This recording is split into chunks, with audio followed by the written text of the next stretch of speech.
on now, and I'm going to look to get us started. So let me just say welcome. Let me say welcome to everyone who is on.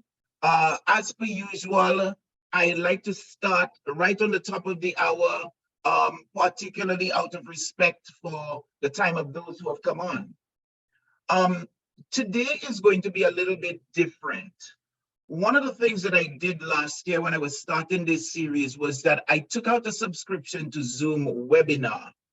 And Zoom webinars are quite expensive. And so I had it run for a year, but coming down to this one being the last, I just thought there's no point in renewing it. I'm going to go with the regular Zoom format. I'm going to ask folks to still keep your mics muted, and let's still use the chat feature just in terms of bringing the messages across so that we remain really tight and really focused, just as we have done in all of the others. So, once again, welcoming everyone. Welcoming back Sylvester.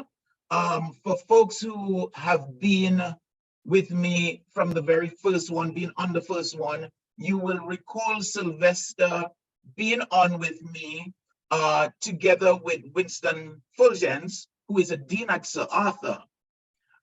What folks may not recall, so I'm just going to remind you now, is that Sylvester and I go back quite a ways on this particular journey because Sylvester provided the initial consultancy work with that project that I did at Fongelib, which was really about us getting more out of our tourism product and more of those benefits redounding to communities.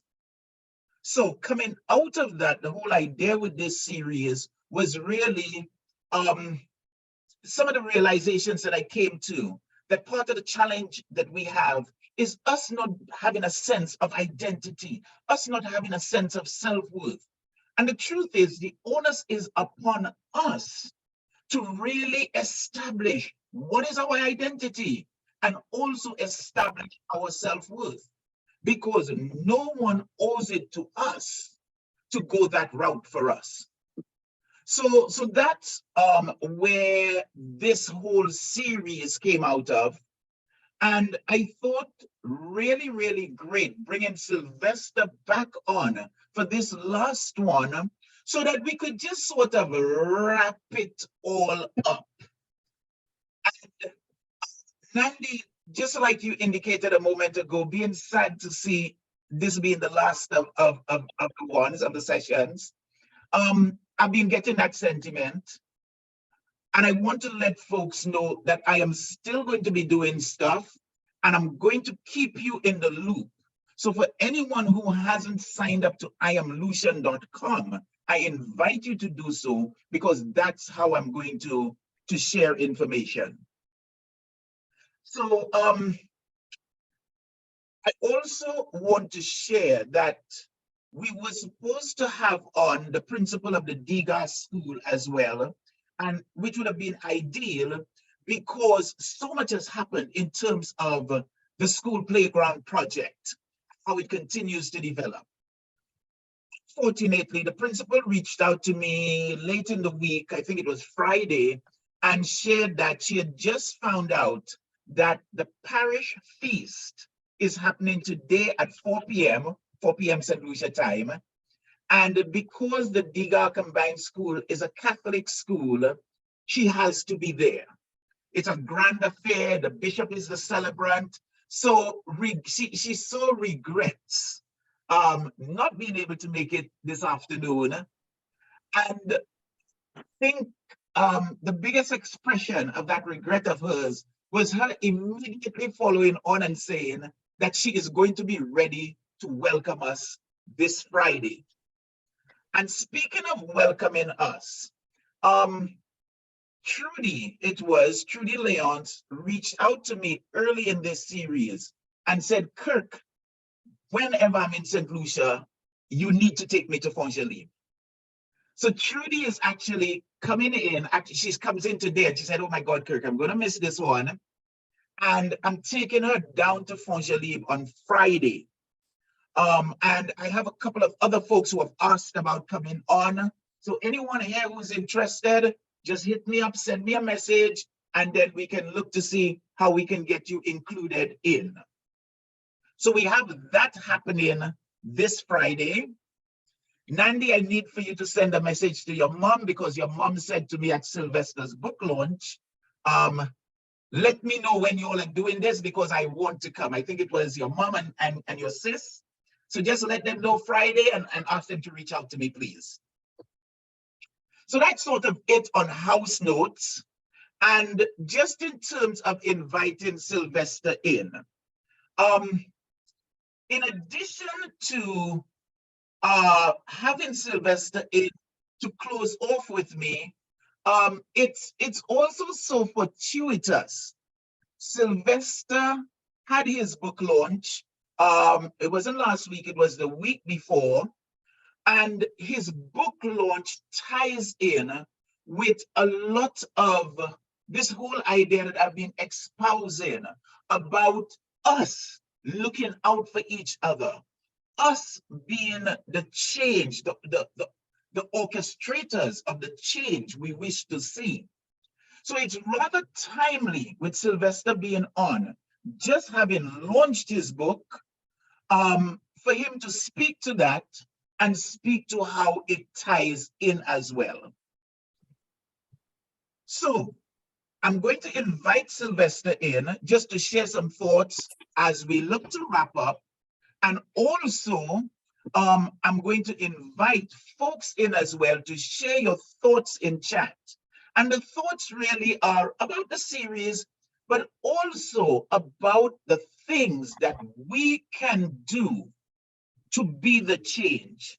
And I think that what we've created here has really become a beautiful sounding board for taking that message forward. So thoughts, ideas, etc. that are shared will certainly be taken forward. Let me just ask anyone who has come on, let me just ask folks to please mute your mics. And with that said, Sylvester, let me invite you in to share some thoughts. All yours, Sylvester. Thank you, Kirk, and thank you for your welcome. Thank you, everyone who's joined in. It's really nice to see Nandi, who's been there from day one, and Dawn, who's been an amazing backstopper to these sessions. It really is a pleasure to be back here. Kirk and I had done the first session with Winston, and I'm glad that Kirk made the point that what we were trying to do was to celebrate self-identity and self-worth and who we are as a Saint Lucian people, and to celebrate that. And so over the last 11 sessions, we did that. We spoke about who we are as a people, how we can improve our culture. There were sessions on cultural participation. There were cultures on how we manage money. There were sessions on a range of different things, all connecting to the fact that we are Lucian people. And there's something unique about this hybrid, because we're not as Derek Walcott and several of our poets, and I was speaking with Kendall again just last week, and we were making the point that we are indeed a hybrid. We are from Africa, but we're also from Europe, and we're from India, and we're from the Caribbean. And so we're a hybrid people. And so we want to celebrate that who we are without losing the essence of those different elements that make us who we are. And so I've spent a lot of time, and in fact, what I presented in my first presentation on this webinar series, I spoke about the religion of the indigenous peoples and pointed out how sophisticated and connected to the landscape that their religion was. It was not something that they took from the sky, almost in the way that Christianity was imposed upon us. Their religion emerged from them, from who they were, and they had a very superior religion. And so they were able to connect everything that they did, whether they ate, how they planted their food, how they perceived God as their creator, as the one who sustained them. That was not something that was imposed upon, it was something that came out of their understanding and their own existence. And we were able to draw from the various symbols on island that spurred a whole movement shortly afterwards of people taking Kirk all over the place to look for petroglyphs and things, those symbols of our local history, which we miss completely. And so I am glad, I'm very happy that a year after I was back in Saint Lucia to launch my book, my second book, the first one, Capturing Indigenous Peoples of Saint Lucia, but this one actually on tourism, to capture my experiences in tourism over the last 15 to 20 years. And so, it is by no accident that the title of the book, The Caring Entrepreneur, is a title or a term that Kirk Elliott coined in the process of our work. And he began to say that what is required, that while we're talking about sustainable tourism development, while we talk about community empowerment, while we talk about protecting the environment and ensuring that economic and financial benefits redound to the host country or the host community, that what you need to facilitate that is a caring entrepreneur. Largely because in many cases, the Kirk's work was showing that the capacity to drive tourism or to drive the product to the standards that is required and the financial management that is required, in many cases, we did not have that capacity. There was a bit of a capacity gap. And so when we invite people to come in and invest in our country, we need to determine the parameters within which they do that. That is not for them to dictate, and is not for them to come and own our country, and is not for us to give away our lands at peppercorn rates to these people to come and just own our country and we become their employees forever. We're proposing in the book that you need a reversal of that. We need to be the employers consistently. What we do is that we invite capacity to come and work for us. So we invite managers who have the expertise, because maybe we may have some gaps. We invite those expertise to come and work for us. We pay them for their work, but we never give away ownership. And that's the fundamental difference in terms of what we're proposing in this book and what happens and what has happened in our country and throughout the Caribbean and many developing countries, that we've given away our lands to people. 100-year leases, you might as well give them the land. 100-year lease, might as well give it to them. It's theirs because they can do literally what they want with it. And we need to take back ownership of our lands and take back ownership of where we want our country to go. And what you want to do is to provide in fact, that's how the notion of directors or boards of directors emerged and chief executive officers. That came from many years ago, where people own land, but they didn't have the management capacity to run those resources themselves. So they hired managers to do that on their behalf. So in the very same way, what we need to do is to bring in those expertise to run and manage those things on our behalf without giving it to them. And there are lots of examples of investors now around the world who are now, and I was able to capture a few in the book, who are saying, look, we need to start talking about better corporate social responsibility. And that when we invite those managers need to come in, not to own our sites, but to help us manage and develop and transfer capacity to the local community, so that eventually we can manage ourselves, and that we've not given away our birthright. So that's basically what the book is about. And I invite those of you to get a copy, to read. I've done a few presentations on the book itself, which will be on YouTube very soon. I did an interview with State of the Nation last week, Tuesday, which is also on the Choice website. So that interview is about 28 minutes long. And I've also done, Calabash TV has also done the presentation of the book, which they expect to carry there. It will also be carried on UETV as well, as part of UETV's program. So I invite you to, wherever you see it, to read the book, view those presentations on the book, and I'll be happy for your comments and for your ideas on how you think this thing can work and how we can begin to really reshape tourism to actually allow it to truly benefit our countries and to bring wealth, real wealth, to our country, to bring money to our country, that we cannot continue to be employees for foreigners for the rest of our lives. That cannot work. We need to find ways to protect our beaches, to protect our natural landscape, and to use those as and to protect our culture and our rich cultural heritage, so that these are not lost, that these continue to be parts of our landscape that we enjoy, that we love, as well as what we use for the enjoyment of visitors who come to our land. So that basically is what the book is about. And I hand you back on to Kirk. Thank you so much, my dear friends. Okay, thanks for that, Sylvester. And for folks who are asking, I just posted a link to the book. You can get it online through Amazon, and it makes for a really riveting read. And I say riveting because I come back to the same thing. Also often, others have defined who we are and what our reality is. And we have never taken time to define it for ourselves. And even thinking to tourism, it really came to mind that the same thing is in effect. We switched from bananas back in the latter part of the last century, you know, the late 1990s. Actually, no, early 1990s, going into late 1980s. And we had the situation that we moved into tourism, but really what tourism was defined by those coming in with the big investments. And we gave the tax holidays and all of those concessions. But now we have lost so much ground. And I think that it's really important that we must define what tourism means for us and really seek to find our footing there.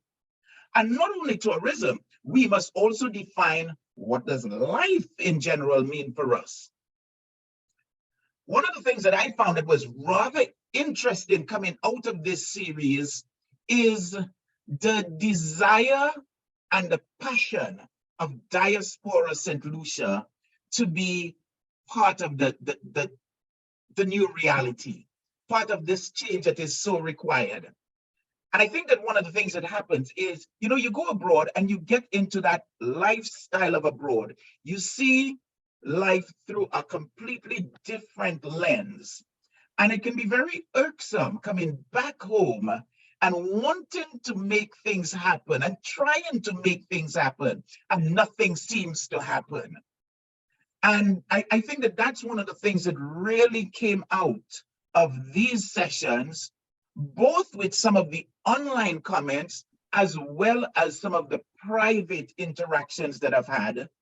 And I'm also grateful for those interactions because they have really pointed what can be the way going forward for us to achieve meaningful change. I have to say also that just thinking to the last webinar we had, where we had on the Ambassador of Diaspora Affairs, and we had on the PRO of the Saint Lucia House Foundation in New York, and both of those gentlemen speaking to the desire for meaningful change. So we are getting it both from government and from diaspora, this desire for change. We also had the observation from diaspora of the challenges in having that change happen.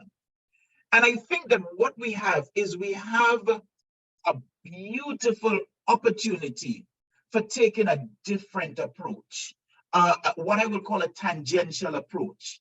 So that approach will still include government, because government will always be the underpin, but recognizing that there are certain institutional limitations within government. And now with what I'm going to call this little think tank that we have created, this I think becomes a beautiful focal point for diaspora, government interaction, coming through this area where, you know, somebody bounces a thought to me, picks up the phone and calls, and suddenly we can say, okay, here's what I know can happen locally. Here is someone that I can talk to, you know, because for you abroad, you're not on the ground here, so you can't make it happen as seamlessly as you would like. So that's just some of the thoughts that I have coming out of this session and out of the sessions we've done so far. And like I said before, I invite folks to also share thoughts and comments. And having said that, I'm going to take a moment and jump into the chat. Let's see what's coming. Let's share it, and then we can continue the discussion along those lines. So here's going into the chat.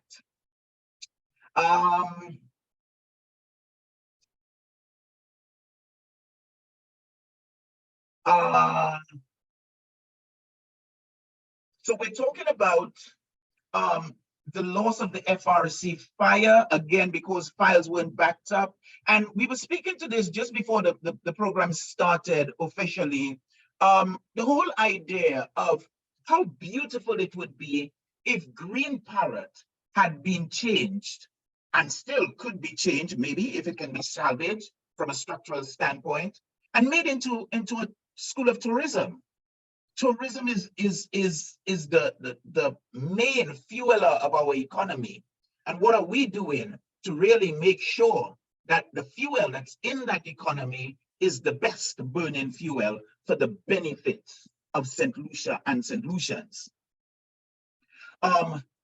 We were speaking about the loss of the valuable insights from our historical perspective, the telling of our story, as opposed to their story, the story of the Europeans, the story of those who came here, the English, the French, who tell the story in the history books that they have written.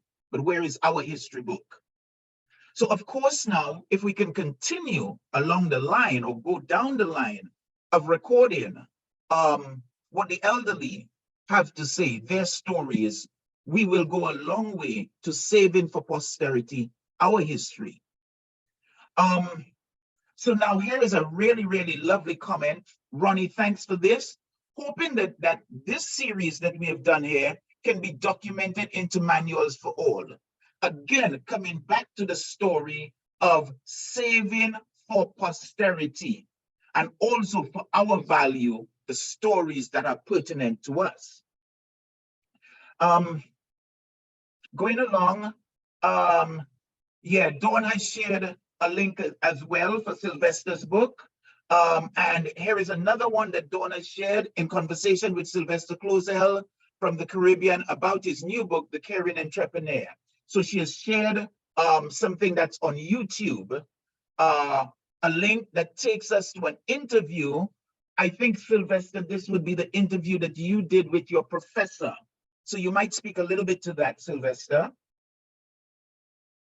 Yes, Kirk. So that was an interview done with Professor Harold Goodwin. Harold Goodwin is he's emeritus professor at the University of Manchester Metropolitan in the UK. He was at the University of Greenwich when I did my master's in tourism conservation and sustainable development. And he's gone on to do tremendous work in sustainable tourism. He founded the International Center for Responsible Tourism, and is actually working now on a sustainable tourism strategy for India. I mean, Harold is literally, he did a lot of the early work in pro-port tourism, and works a lot with the business community, with the tourism business community, and with several major tour operators. He's also involved in World Travel Market, which is an annual travel market that Saint Lucia goes to every year. And he's one of the key people on that organizing platform and speaks to the issues of sustainable tourism. So he did this interview with me, which speaks to the origins of the book, how we came from, you know. And one of the interesting points he makes is that when he heard I was writing on community-based tourism, he was like, oh my God, another community-based tourism document, another community-based tourism. There is so much written on this. But what he liked about that, and you will see it in the interview, and I invite you, it's not very long, it's about 13 minutes long, what he liked was that it takes you away from traditional views on community-based tourism and demonstrates how community empowerment, but it focuses a lot on how the business community, the investors, have an opportunity to benefit and to do well, and the role of government in facilitating that process. So the book takes you away from traditional notions of how you do community-based tourism and puts it up front, right there, with the role of investors and the role of governments and the role of community, all on an equal and even playing platform in that discussion.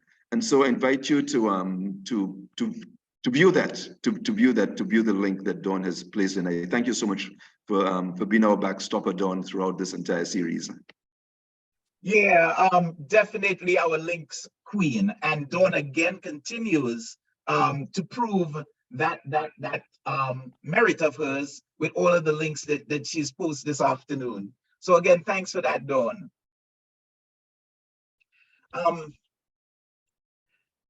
If I can segue a little bit, and this is something that we would have looked at had Tessa been on this afternoon, the whole notion of the school and this school intervention project. One of the things that is becoming of concern right now is the issue of crime. But by and large, a lot that we are speaking towards crime is really reactionary. Crime is a concern, and it's important to really get control of it before it gets control of us. However, it's important for us to look at the cause of crime. And those who become criminals start out, like all of us, coming out of their mother's womb. And no one comes out of the womb looking forward to nor professing to become a gunman or whatever else. So somewhere along the way, there is a breakdown. And it's important for us to look to address that breakdown so that we will be addressing the root cause rather than just putting a plaster on the sore or seeking to put a plaster on the sore. And I think that it's really, really important for us to look to that, because when we see some of what is floating around on the internet, you know, and you see what some of these guys are carrying around, etc., it can be a cause. In fact, it is a cause for concern. So coming out of that, one of the areas that I felt was really important is, how do we start with the children? And where do the children spend the majority of their time? Really, it's in the schools. So can we start to have some injection of resources into the schools on our own? You know, because government resources are limited. So my thing was really reaching out to my visitors who come and do my private experiences and asking them to contribute to a school or two. And the response has been absolutely overwhelming, as you would see in some of the videos that I have shared. And I think what was really beautiful was us going now beyond that, and now within this little group, the response being even more overwhelming in terms of what participation that folks wish to have. And again, it's so beautiful, because let's come back to the core of this webinar series. What is the essence of being Lucian, and how do we tap into it to be the very best that we can be? And one of the essences of being Lucian is that whole spirit of Kudme. So here we are taking Kudme at a global level, involving diaspora. So I want to once again recognize Ronnie, who had the idea for let's start a GoFundMe. And now coming out of that, we've seeded the idea in the school for this playground project. And again, the idea behind the playground project is really that now let us put the children in an environment that is very child friendly. But so much can happen on the playground in terms of nurturing, caring, compassion, teamwork, all those other things. So that has come forward, and even more amazing things have come out, because every time I reach out to someone, they're just like, yeah, Kirk, absolutely no problem.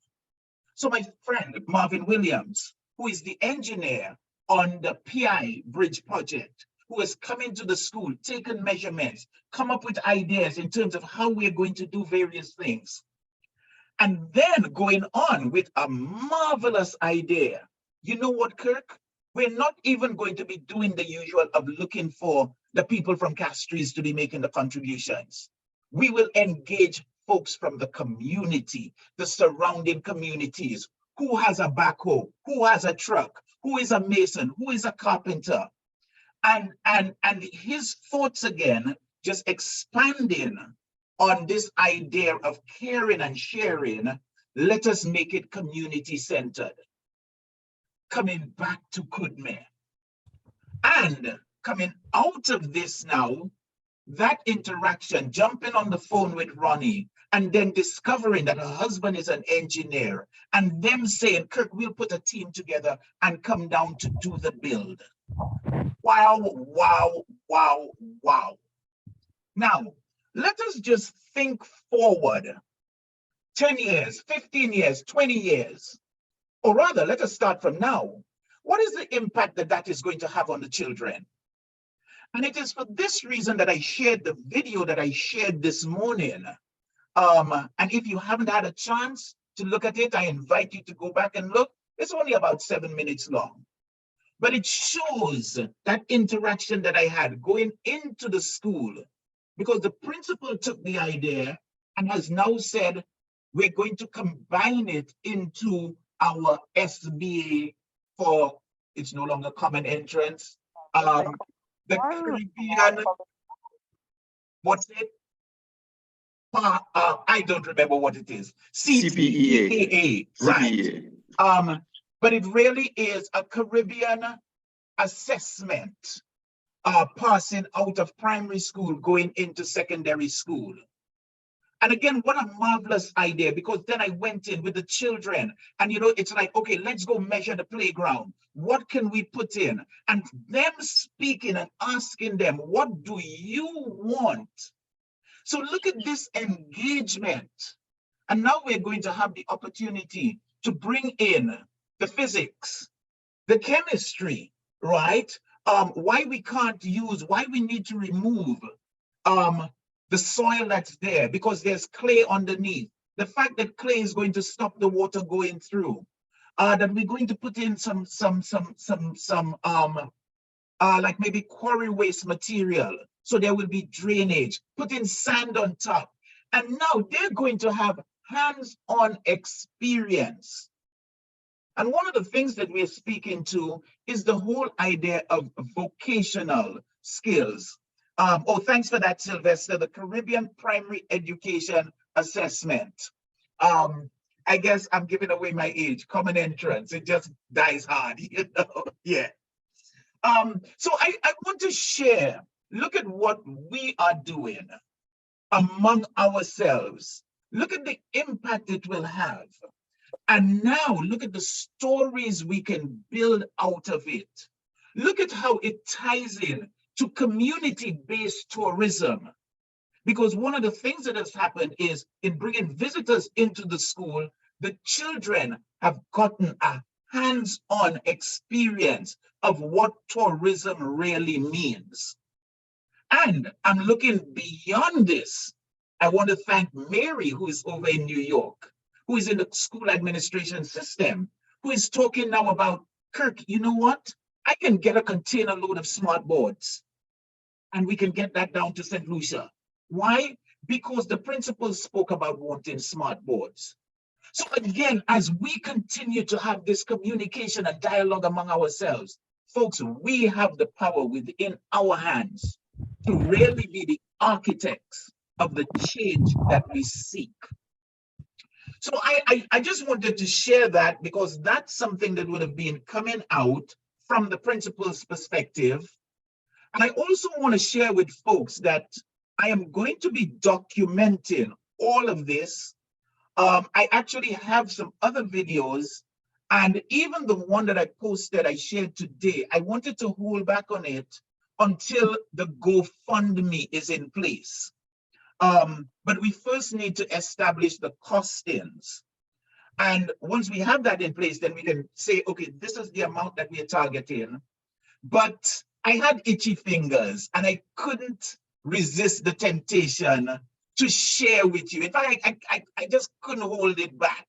And I just thought so amazing looking at those children and even recognizing that they didn't understand that the difference in terms of a foot and a foot having 12 inches, so that, you know, they were measuring at 31.5 feet. No, it's not 0.5 feet, it's 5 inches. You know, so it's, those are the things that will have resonance and will remain with the children because it's practical learning. So I wanted to share that with folks. And let me just pause again, invite Sylvester in with any thoughts that he might have. And while he's sharing thoughts, I'm going to go back in and look in the chat for other thoughts that might be shared. Thank you, Kirk. What is happening in Duga is really phenomenal and is an offshoot from some of the work that Kirk was already doing in Debara. And in fact, Debara has benefited from the benevolence of visitors who have come in and have actually given back to that community. But what it says further is that tourism is an engagement between countries. It doesn't matter whether you're rich or poor, it's an engagement between countries. So if when I visit your country, I bring benefits to your country, I pay for the services that you offer. Or I can extend these further and say, look, if you have a gap there, I'm happy to fill it. It's not, and we should not interpret it as charity, because the product that we offer and the experience that we present to people who visit our country far exceeds what they can ever pay us. And that is why it's important that the product that we present allows people to touch, it touches them in such a deep way. So if you do it properly, and I make some recommendations in the book for how to get, when you develop a product, how you immerse yourself in that experience, and you create a product that is based on an immersion into the experience. So a rock, a school, a building, a beach is not just the beach that people come to bathe on or the salt water. There's a story behind that beach. There's a story behind that building. And in the book we speak to, and I want to thank Michael Santil, who designed this system of immersive product development, where you build your product around certain attributes and characters about the product itself, which you may miss. It's easy to miss if you don't immerse yourself as you design that product. So when you do that, the visitor comes and experiences something that almost transforms their lives because they make connections, because it's about your story, your life story. And so that makes them want to give more. They feel, boy, what I've given, it cannot match the experience that I got. And therefore I want to give more. And so we have people giving laptops and people wanting to give container loads of smart boards, and people wanted to give more because the experience that they encounter with a little boy speaking to them about he wanted to be the president of the West Indies in the future, that touched the heart of these visitors who were so amazed at the passion and the commitment of a young boy seeing into the future and feeling, look, I want to shape what my West Indies looks like in the next 20 to 30 to 35 years. And they're touched by that. And so they want to give more. So it's not charity. It's given an equal value for the experience that they get. That's where we need to go with our tourism. And as I've said consistently, that we do not need more visitors to Saint Lucia. We actually have too many, because we are subsidizing their holidays here. They inconvenience us with their large numbers of people that crowd our streets, that inconvenience our traffic, that do all kinds of things, and they give back between 70 or 80 US dollars if that much, in some cases $40 back. And the reality is that the economic leakages is in the region of 70 to 80%. So for every dollar we earn from tourism, we give back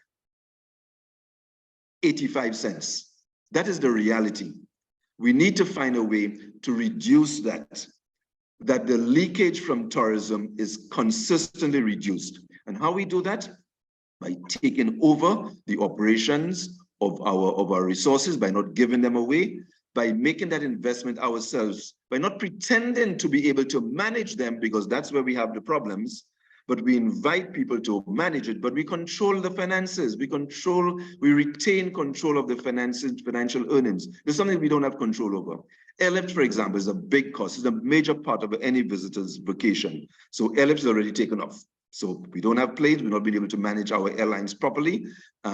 Even our airlines that bring in visitors to the country, we're dominated by American Airlines, by lots of other European, other American, Canadian airlines that bring their visitors in, because we've not been able to corner that market.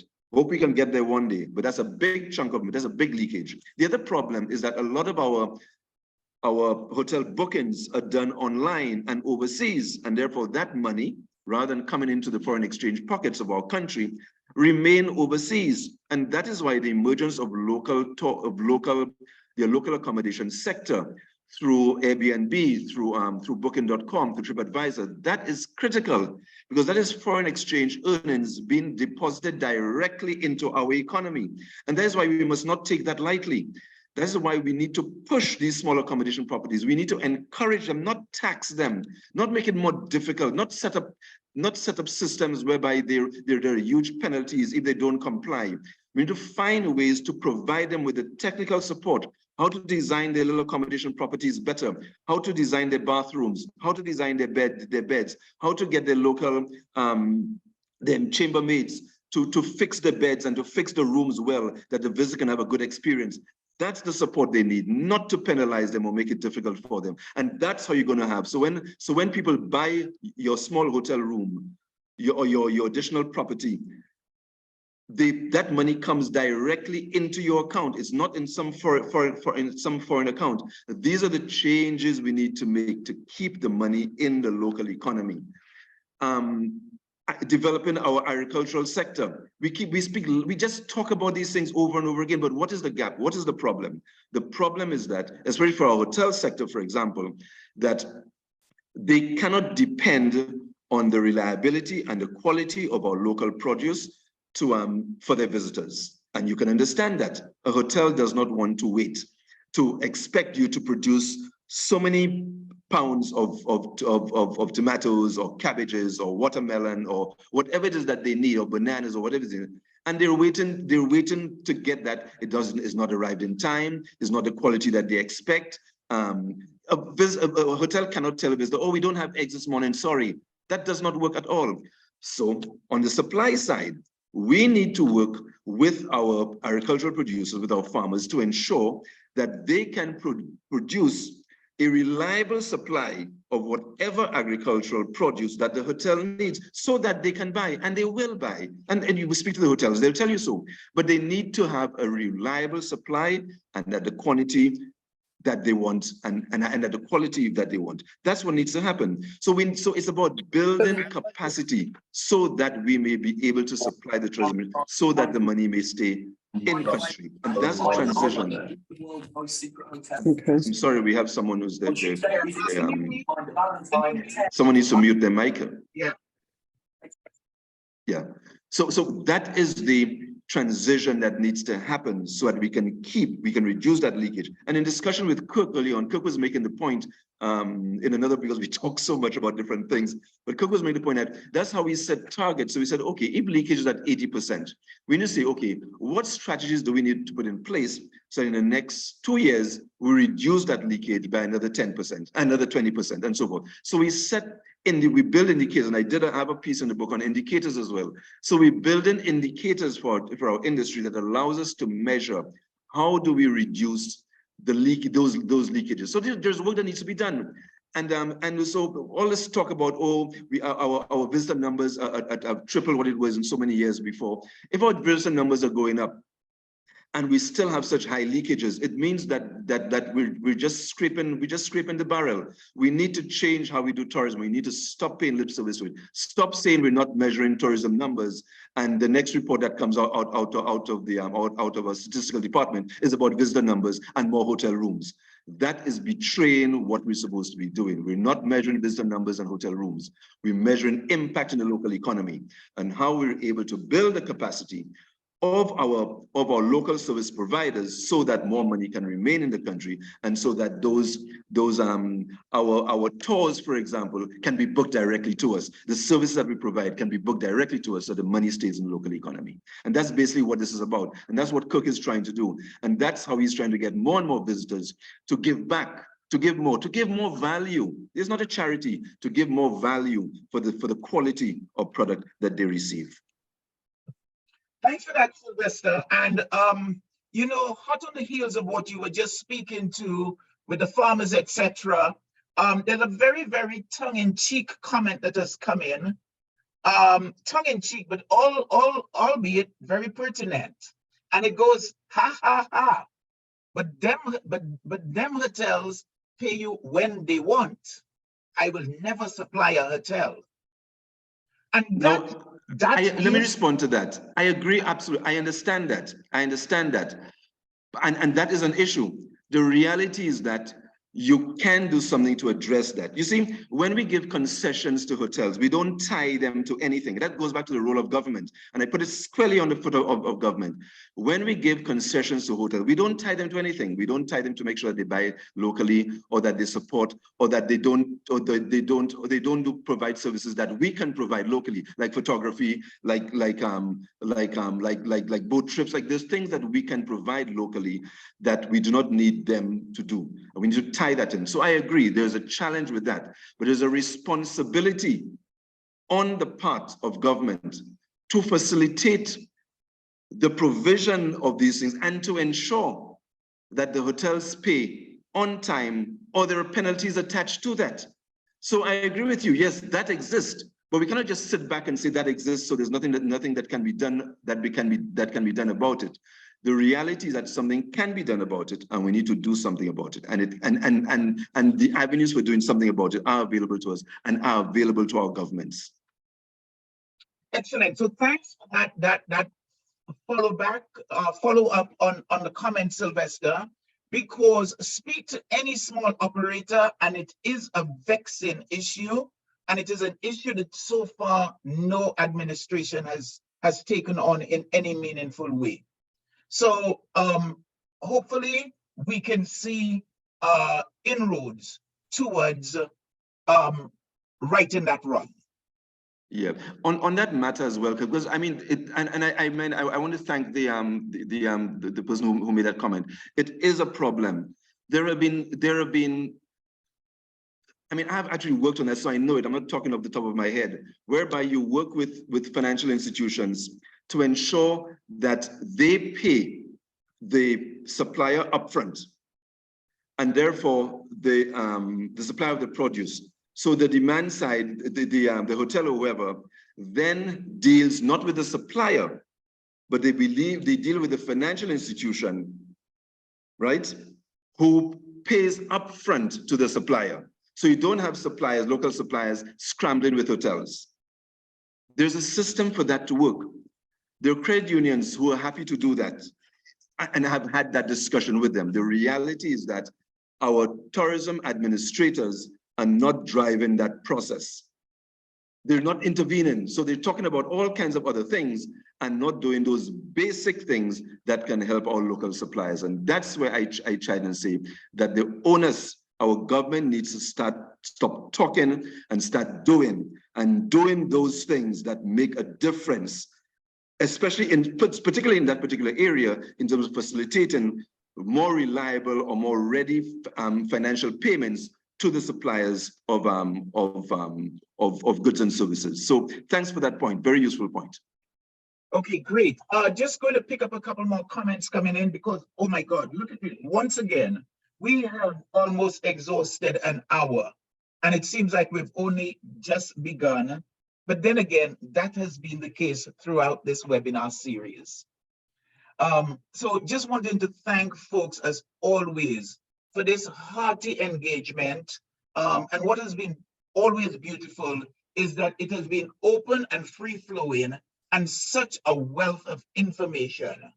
And again, just in terms of putting this into a manual, which is a great idea, I am delighted to share that I have saved all of the transcripts that have come in from chat, for instance. And of course, all of these webinars have been recorded, even the one that I forgot to record, and folks so graciously came back on 2 weeks or so later so that we could have done a repeat of that program.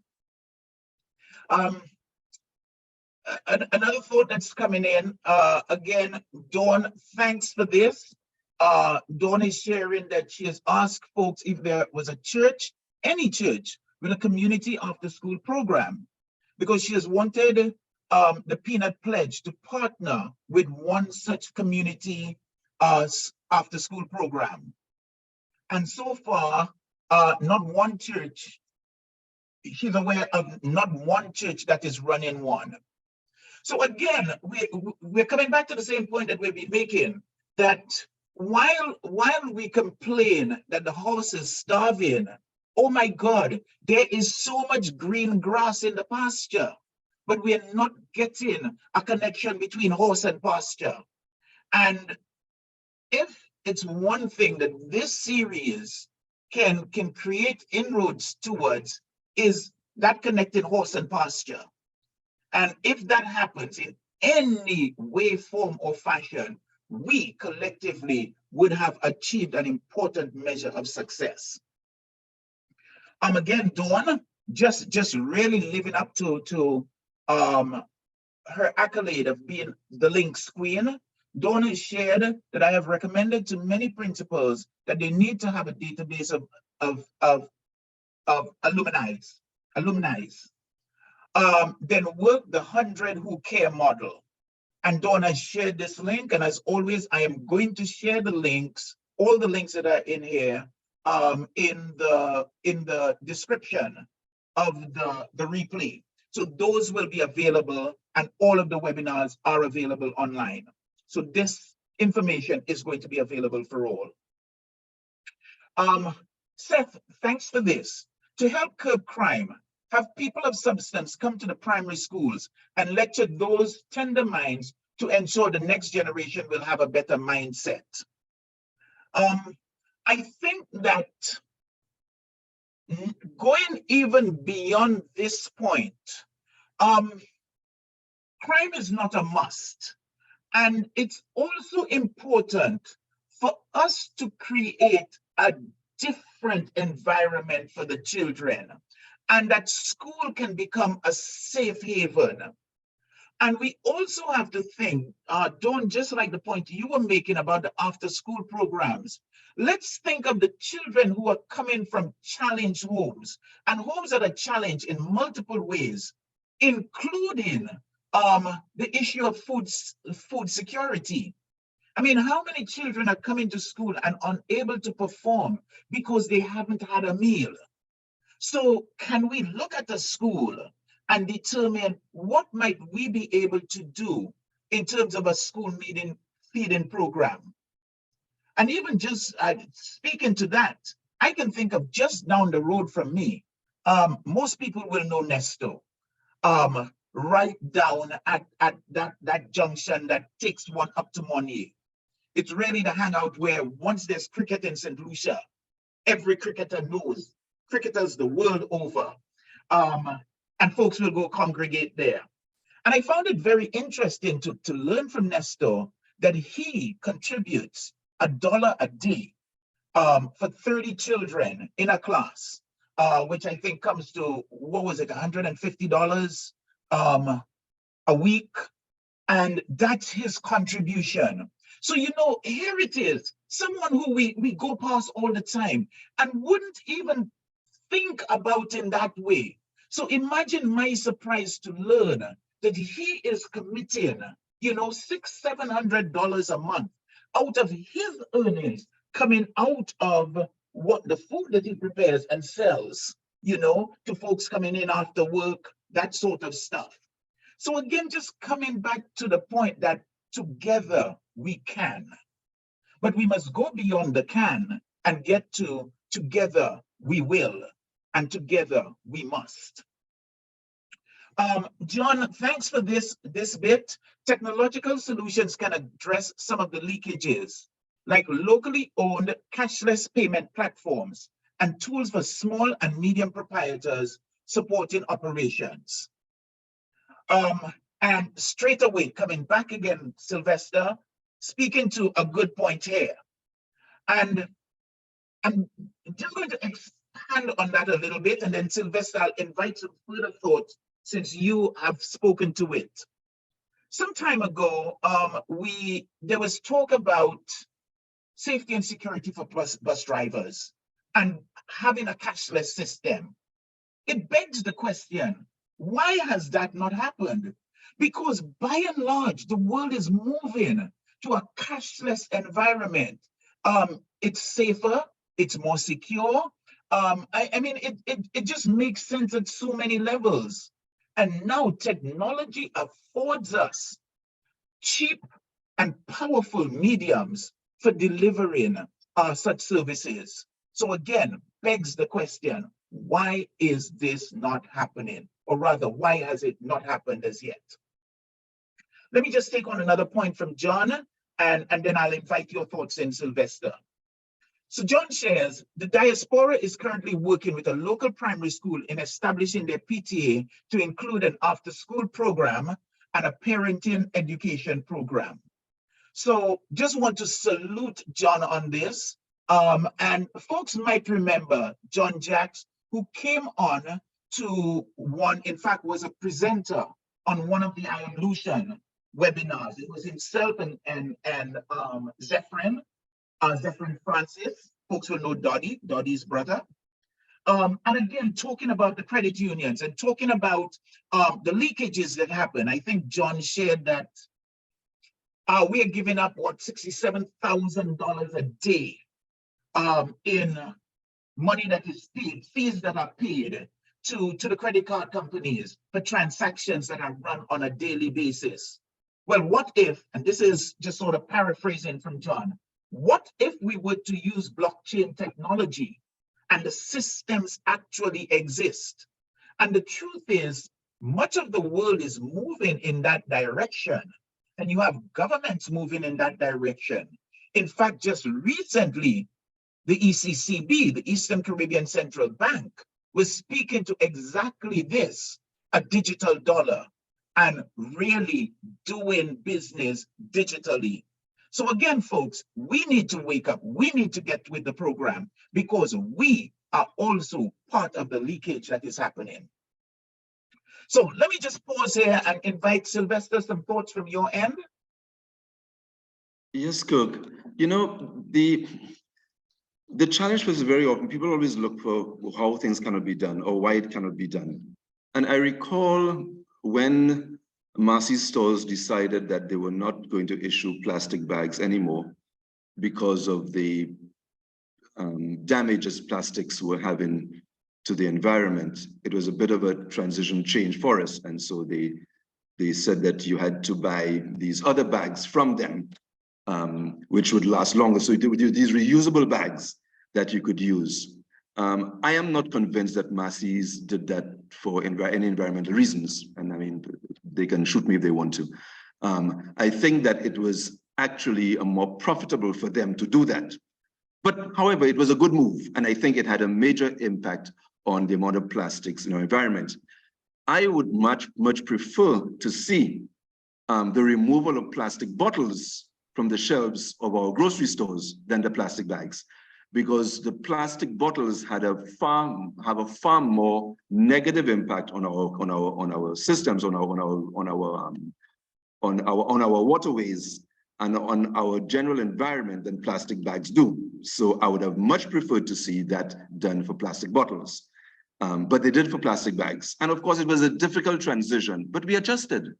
We adjusted to it. And they went ahead and they did it, and we adjusted to it. So we need to do what needs to happen. We need to move towards these cashless means of transactions. And the beauty about this is that our credit unions can do it, for those of us who keep monies in our credit unions, and our banks can do it. Our banks are already doing it.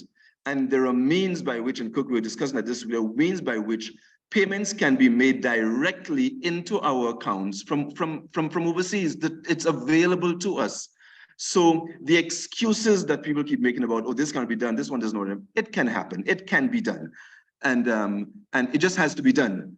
And you need, for the same way that Massey's stores went ahead with the removal of providing plastic bags, or at least charging you if you want a plastic bag for your grocery items, we need to move ahead. Government needs to take the bull by the horn and implement those changes to facilitate greater revenue retention within our local economy. And we know what to do, and it needs to be done. I'm tired of hearing all the excuses about this one doesn't want it and this one doesn't want things of it. So these are just excuses to prevent things from happening. Things can happen. And we need to put pressure on our governments as well to make these things happen. And that's my 2 cents, Finn, using your word. Yeah. Ronnie, on this, yes. Yeah. So thanks for that, Sylvester. There's another thought that's shared here that that there's information coming in that bus drivers like to get cash in their hand, and have been reluctant, however, coming back to the point that you're making, Sylvester, sometimes we need to do what we need to do, and folks will adapt. And yes, I totally appreciate that about cash, because I have had that situation with some service providers where I say to folks, look, I no longer issue checks, again, because of a consideration for protecting the environment. So I will transfer the money directly into your account. And there has been a minority of service providers who have been resistant to it. But the truth is, we need to move with the times. We need to get with the times. And we must be careful that we are not our own obstacles. Moving along and just sharing some more thoughts. Dawn, thanks for this. Dawn has shared details for this year's planning for the Peanut Pledge. She shared a link. So again, that link will be dropped in the description section. And also, and this is a really interesting one. So again, Dawn, thanks for sharing this. Why must we wait on the government for a laureate in industry? And I would say that even beyond just the laureate industry, also looking at the practical side of things, it is important for us to be paying more attention to TechVoc. The vocational side of things. As we continue along the lines of development and this new digital era, there will always be the need for skilled technicians. And particularly for the boys, because by and large, we've been losing the boys a lot. The girls are outperforming them. But boys are restless. Boys are, rough and tumble. But now, can we take them into, here's a phone. How do we take it apart? How does it work? And generally, the technology all follows a common thread. So how can we get them interested, excited, having an understanding? And now that's going to their ability to service a lot of these appliances that just end up in the dump, in our landfills. Suddenly, we can create gainful employment, and we can also be protecting and preserving our environment. And Dawn, thanks for this share again. So the Sports Academy, Open TechVoc, set for September 2023. So really lovely there. Not sure about this one, art school, crab holes. Not sure what exactly you were trying to bring across, but maybe you'll shoot me something else, Dawn, on that. John, thanks for this. John is sharing, our kids are already there. They are waiting for the adults in leadership and otherwise to catch up. Oh my God, and what a damning indictment against us, the adults. John has shared a link, so I look forward again to including that as one of the links that will be coming in the description. So, folks, just as we pull it together, once again, this continues to be a really, really interesting and engaging discussion on us really looking at how do we become the change that we seek to have happen. And when I started out on this journey a year ago, I had no preconditions in terms of where I wanted it to take us, where I wanted it to take me, or even where it might take us and take me. And I'm delighted at the way it has free flowed and the wealth of information and connections that have come out of it. And I can only say that going forward, I think that we have the foundation for something that's going to be really, really amazing, pivotally so. One of the things that Sylvester, you and I kicked around, you know, while you were here with the book launch, and we were getting this sort of feedback from just about everyone we interacted with. It is the awareness that change is required. What was not coming across as forcefully, as vociferously, was how we're going to make that change happen.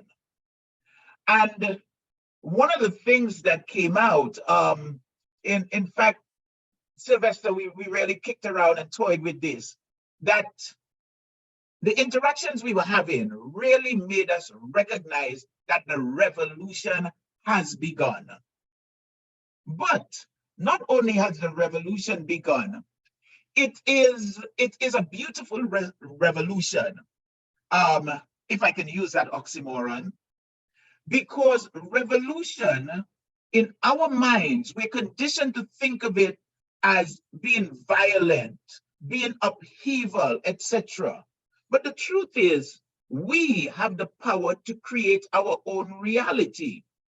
So this is a revolution of development, of empowerment. It is a quiet revolution. It is a forceful revolution. It is a powerful revolution. It is a peaceful revolution, but absolutely revolution it is. And it is a revolution of us, the people, by us, the people, for us, the people.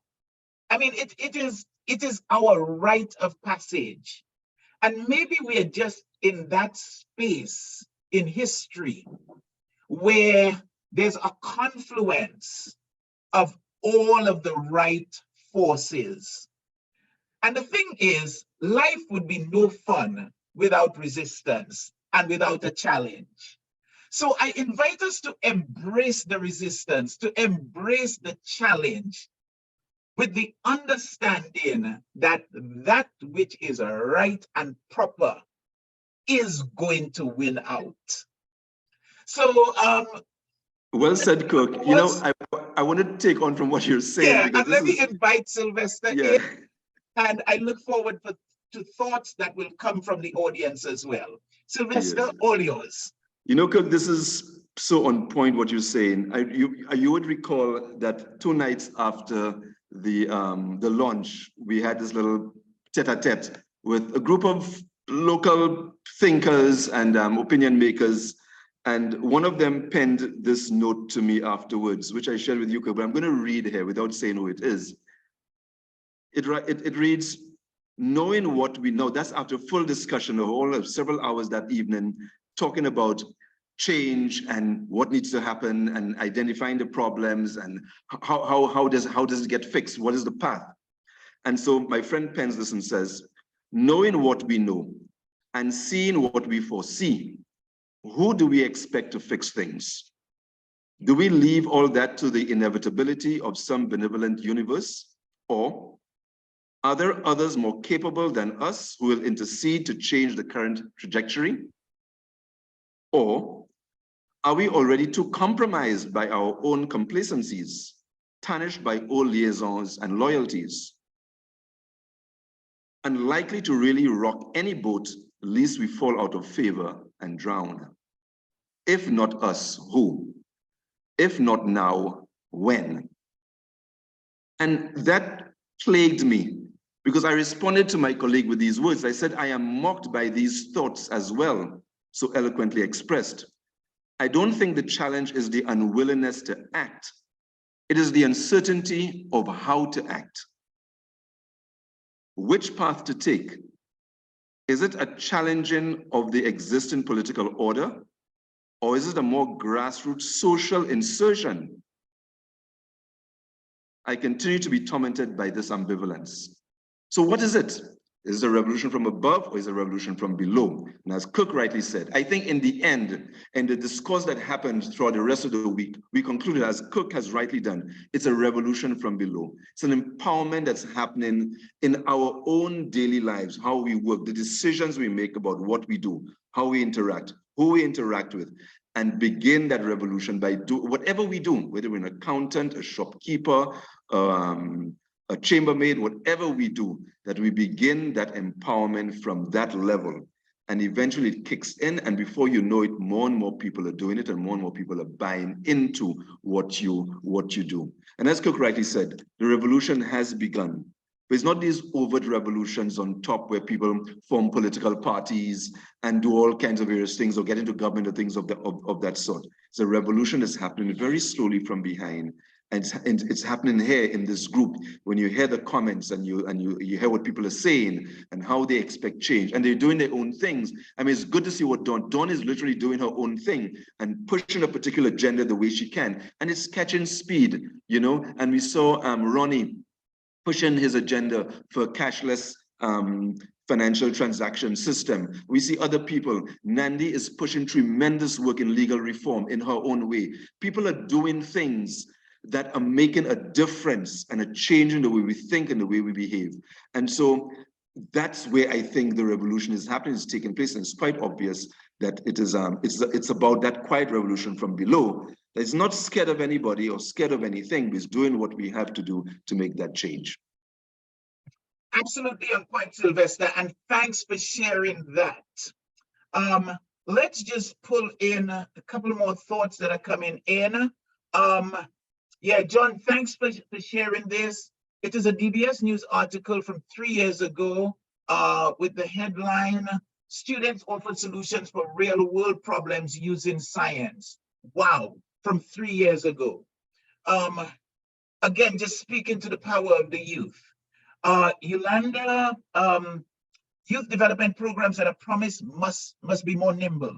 They take too long to materialize. Wow, absolutely echoing John's sentiment.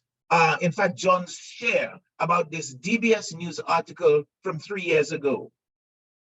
And Ronnie has shared, so thanks for this, Ronnie. Ronnie, she has shared that that it was John Jacks who has pushed for the cashless economy. So thanks for that update, Ronnie. God boy, talk about the teamwork and camaraderie that exists here among us.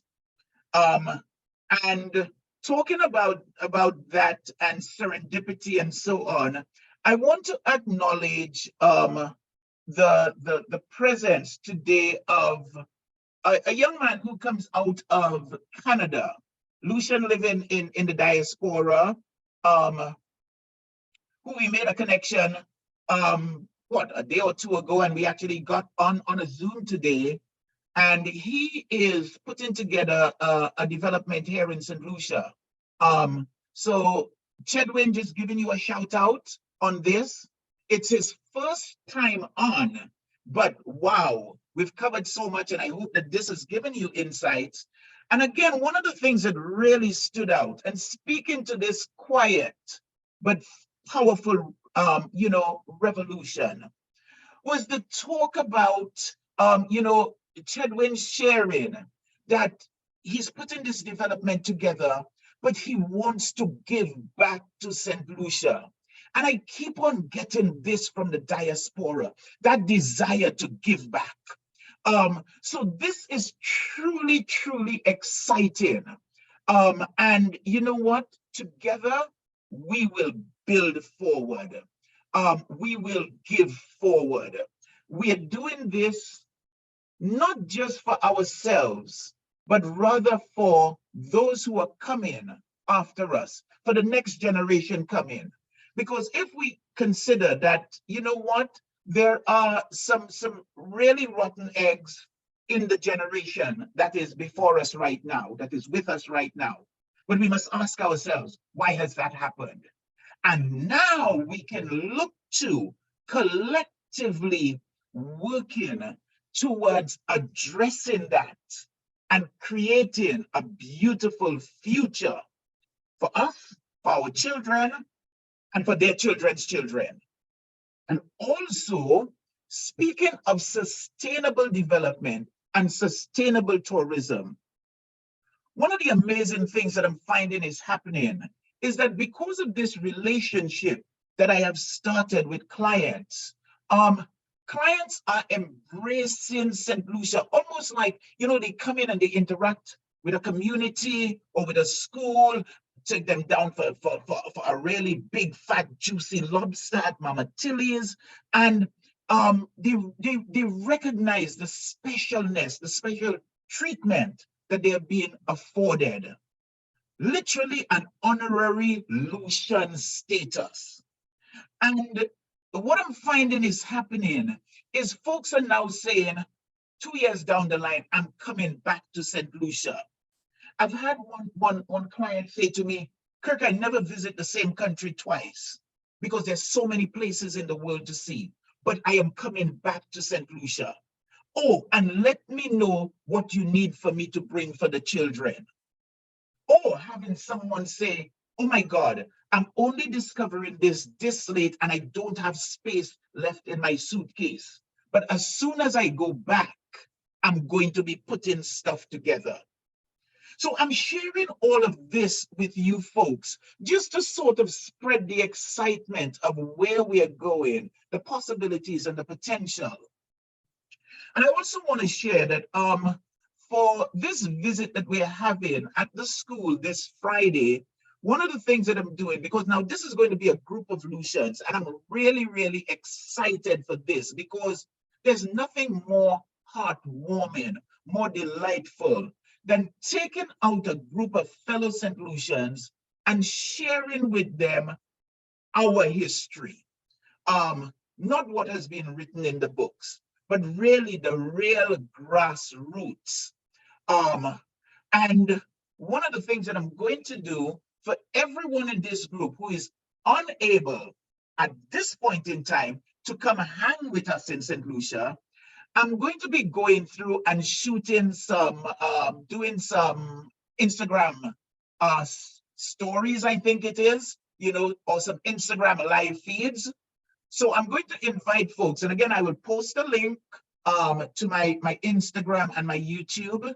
So I'm going to do some live feeds while we are out there so that you can also delight in the energy, in the camaraderie, in us reveling in our history, in who we are as a people. So just wanting to share that little bit as well.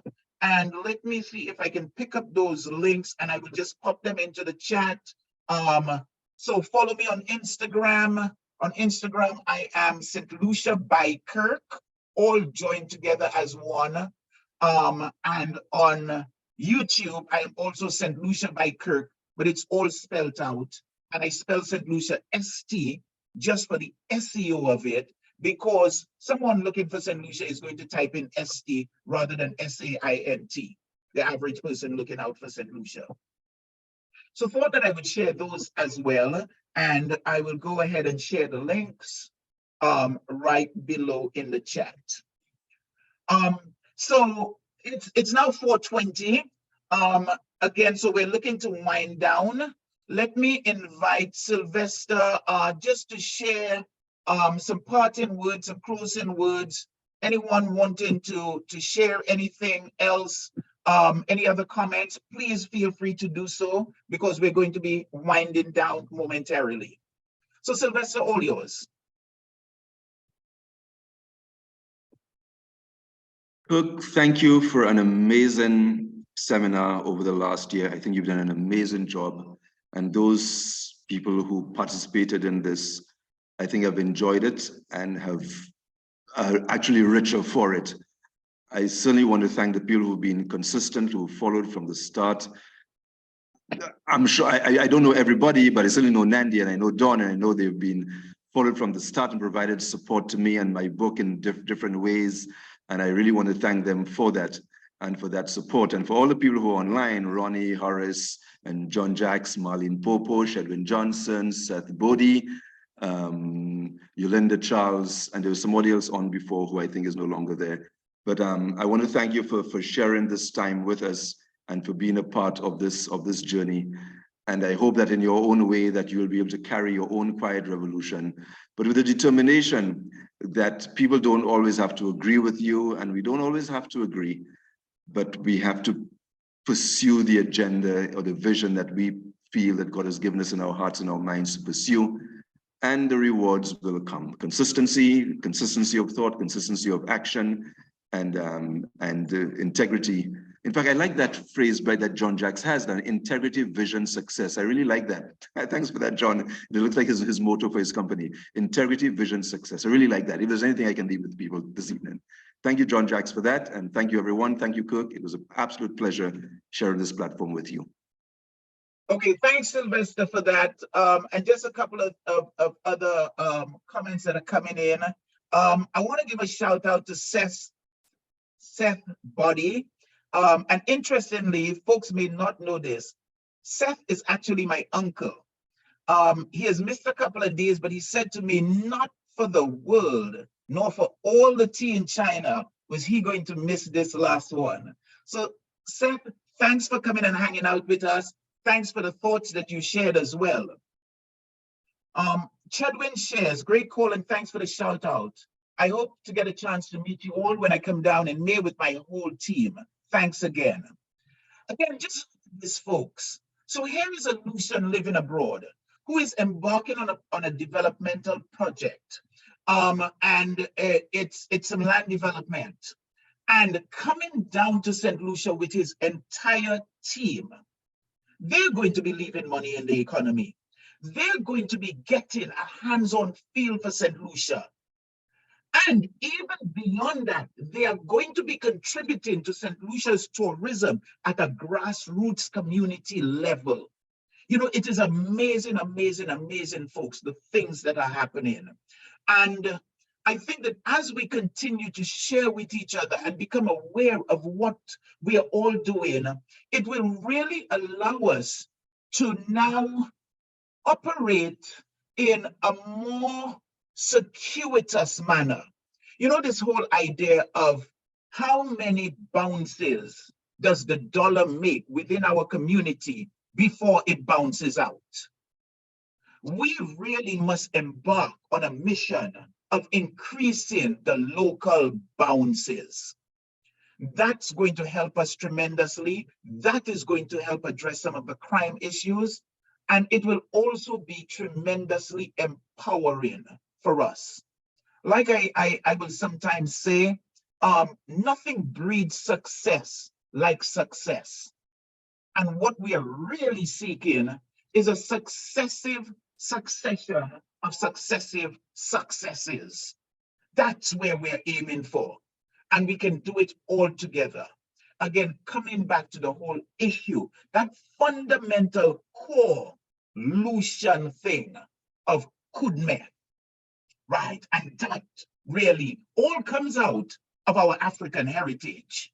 The whole idea of community, it's the village, it's us as a collective. Nandi, thanks for this. Nandi shares, thank you for the usual thought-provoking discussion that this series has been. Thanks to everyone who has contributed, and I am hopeful for Saint Lucia. Nandi, thanks so much for that. I think that we all echo that sentiment of having hope for Saint Lucia. The road is rough, there are challenges out there, but the truth is we are bigger than that. You know, we are bigger than all of the challenges. And I would like to hope that, if nothing more, that that's something that we take away, and also a recognition that there are so many of us who are like-minded on this journey, but we're not aware of each other. So I see us as family. I look forward to continuing the story. I am super excited about where we are going. And I want to give thanks again to Ronnie for that idea of the GoFundMe. And as I started to look at the project, I realized that this project is going to call for quite an influx of money. And I suddenly had a very big concern. And it really is about accountability and transparency. So the beautiful thing is when stuff comes through, for instance, a GoFundMe, now it says what amount of money has come in. And now I am going to show this is the yield that has come from that money. And I've also put together a team for it. So an attorney of mine, my accountant, naturally Sylvester is going to be on that as well, on that sort of management, oversight, grouping. And I'm even going to look into how might I create an NGO or some other entity that will really allow for greater impact. And what excites me so much is the idea of whatever resources we take in, of really showing the yield that comes out of those resources. And I'm looking forward to that yield being so much more than generally we would expect. And a big part of it is going to be happening because of a lot of the pro bono work that folks will be doing. So I just wanted to leave folks with that thought as well. And as always, I've got you on email, so I will continue to share information via email. Ronnie, thanks for this share. Thank you, Kirk, for an enriching experience. Learned a lot and feel so much energy with your webinars. Looking forward to August. I am so looking forward to August as well. And it's very interesting to have discovered as well that Ched, who is on this call, is also into construction and development. So, you know, look at all of the resources that we have at our disposal. And folks, what mighty things we are going to do for this, our Saint Lucia. Yolanda, thanks for these thoughts. A big thanks to Kirk and Mr. Clauzel and previous esteemed panelists. John has shared, we will be launching a request for participants in a virtual focus group on financial literacy, consumer data protection, and disclosures. So thanks for that, John. Once you share the information with me, I will gladly share it around with folks. And folks, I'm going to invite you to participate and also spread the word. And just in wrapping up, I am looking to release, I've spoken about the pictures that I'm bringing out, still having a little bit of challenge, but looking forward to releasing, I can say now, I can put forward a date on the 19th of February. I'm going to be releasing the first in a series of 3 videos that will just share a little bit of the behind the scenes on it And then the final video will introduce you to that really, really special offer.